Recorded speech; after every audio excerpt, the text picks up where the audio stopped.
తెలంగాణ రాష్ట్రం నుంచి చాలా మంది బతుకుదెరువు కోసం, అప్పులు తీర్చడం కోసం మరి గల్ఫ్ దేశాలకు, ఇజ్రాయెల్ దేశాలకు వెళ్ళి అక్కడ ఈ ఏజెంట్ల వలలో చిక్కుకొని చాలా మంది బతుకులు ఆగమైతా ఉన్నాయి. అలాంటి 12 మంది తమ్ముళ్ళు, ముఖ్యంగా కామారెడ్డి, నిర్మల్, నిజామాబాద్, మెదక్, సిద్దిపేట్, కరీంనగర్, జగిత్యాల్ తదితర జిల్లాల నుంచి మరి వెళ్ళి అక్కడ ఎంతో ఇబ్బందులు పడుతూ తిండి తిప్పలు లేక బీపీ, షుగర్లు, రకరకాల వ్యాధులతో సతమతమవుతూ రాష్ట్ర ప్రభుత్వానికి, కేంద్ర ప్రభుత్వానికి ఎన్నిసార్లు మొరబెట్టుకున్నా 2 ప్రభుత్వాలు కూడా స్పందించలేదు.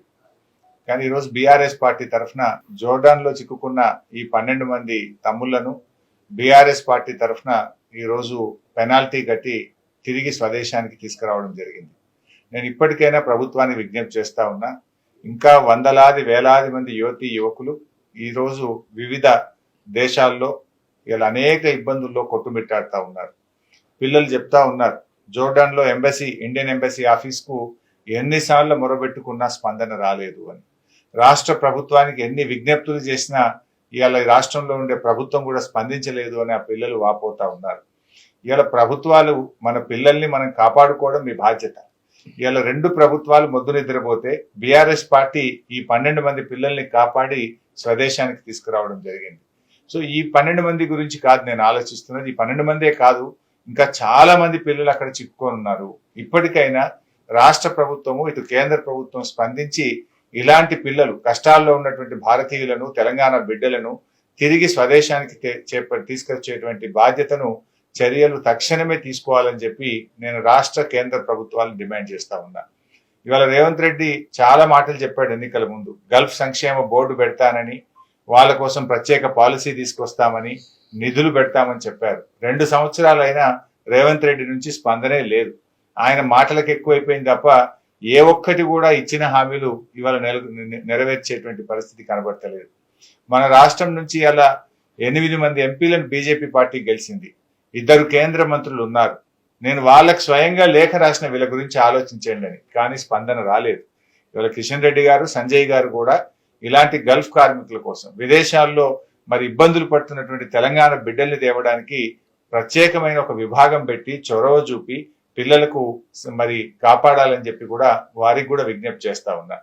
ఇవాళ మనం అధికారంలో ఉన్నటువంటిది, ప్రజలు మనకు అధికారం ఇచ్చింది, ఆపదలో ఉన్న ప్రజల్ని ఆదుకోవడానికి, కష్టాల్లో ఉన్నటువంటి ప్రజల్ని కాపాడుకోవడానికే ప్రభుత్వాలు ఉంటాయి. మరి ఎన్నికల ముందు ఇచ్చిన హామీలు గెలిచి మర్చిపోవడం కోసం కాదు, గెలిచిన తర్వాత హామీలను అమలు చేయడం, ఆ ప్రజలకు మేలు చేయడం, ఇచ్చిన ప్రతి మాటను నిలబెట్టుకోవడం అనేటువంటిది మీ కర్తవ్యం, మీ బాధ్యత. దాన్ని ఇలా మీరు మర్చిపోతే ప్రధాన ప్రతిపక్షంగా బీఆర్ఎస్ పార్టీ వీళ్ళందరినీ కూడా ఈరోజు కాపాడి స్వదేశానికి రప్పించడం జరిగింది. ఇక ముందైనా మీరు మేల్కోనండి. ఇలాంటి వాళ్ళు ఎంతో మంది, ఇంకా వేలాది మంది అక్కడ ఇబ్బందుల్లో ఉన్నారు. వారందరినీ కూడా ప్రభుత్వమే స్వదేశానికి తీసుకురావాలని చెప్పి డిమాండ్ చేస్తాం. సార్ మాది దుబ్బాక మండలం, దుబ్బాక గ్రామం, సిద్దిపేట జిల్లా. సార్ మేము గత సంవత్సరంలో 2024 సెప్టెంబర్ 24 జోర్డాన్కు అగ్రికల్చర్ వీసా పైన లేబర్గా వెళ్ళినాం సార్. అక్కడికి పోయినాక కొన్ని సమస్యలు ఏర్పడ్డాయి సార్. అయినా కానీ మేము వచ్చిన కొత్తలో ఖచ్చితంగా పంపడం వీలు కాదని చెప్పేసి ఎన్ని ఇబ్బందులు ఉన్నా కానీ కూడా పని చేసుకున్నాం సార్. అట్లా ఉన్నా కానీ కూడా మాకు ఆహారం సరిగా లేదు, ఫుడ్ సరిగా లేదు, పని ముచ్చట్లా కానీ జీతంలో కూడా సరిగా లేదు సార్. ఇంకా ఏమన్నా వీటి గురించి ప్రశ్నిస్తే ఎండలో నిలబెట్టడం కానీ ఇవన్నీ చేస్తున్నా సార్. దీనికోసం మిమ్మల్ని ఎవరు స్పందించలేకపో ఆ టైంలో మేము హరీష్ అన్న గారికి కాల్ చేయడం జరిగింది సార్. మా సమస్యలపైన, అన్న ఇలాంటి ప్రాబ్లమ్స్ మేము ఎదుర్కొంటున్నాం, మా ఇంట్లో పరిస్థితులు బాగాలేక మేము దేశం వస్తే మాకు ఇలాంటి సమస్యలు ఎదురయ్యాయని అన్న టైంలో హరీష్ అన్న సార్ ఫోన్ చేస్తే అప్పుడు సార్ తొందరగా స్పందించి మాకు వారం రోజులలో మాకు ఫోన్ చేసింది సార్. ఆ వీడియో మేము పెట్టిన తెల్లారి మాకు ఫోన్ చేసి సార్ దీనిపైన స్పందించి చర్చించడం జరిగింది సార్. ఢిల్లీ స్థాయిలో మాట్లాడి కొంత మొత్తంలో పెనాల్టీ కట్టి సార్ మాకు టికెట్కు సార్ మొత్తం డబ్బులు తన సొంతంగా భరించి మా ఇంటోళ్ళకు ఫోన్ చేసి భరోసానిచ్చి మాకు ఏం కాదంటూ ఖచ్చితంగా మీ పిల్లలను తీసుకొస్తామని చెప్పేసి మా ఇంటోళ్ళందరికీ భరోసానిచ్చి ఇక్కడ తీసుకొచ్చినందుకు ఇవాళ మాకు చాలా ఆనందంగా ఉంది సార్. ఎల్లకాలం రుణపడి ఉంటాం సార్ హరీష్ అన్న గారికి. ఇది మా చేతులెత్తి మేము చెప్తున్నాం సార్, మనస్ఫూర్తిగా చెప్తున్నాం సార్. హరీష్ అన్న ప్రతిపక్ష పార్టీలు అధికారంలో లేకున్నా సరే మన తెలంగాణ వాసులని కాపాడుకోవాలని చెప్పేసి ఖచ్చితంగా ఈ పట్టుదలతో అన్నమన్నని తీసుకొచ్చినందుకు మేము తెలంగాణ సిద్దిపేట జిల్లా వాసినైనందుకు నేను చాలా గర్వపడుతున్నాను సార్. ఇలాంటి నాయకుడు ఉన్నందుకు నిజంగా నాకు గర్వంగా ఉన్నది సార్. నమస్కారం సార్, నా పేరు గంగాధర్ సార్, మాది ఏరియట్ల సార్, నిజామాబాద్ జిల్లా సార్ మాది.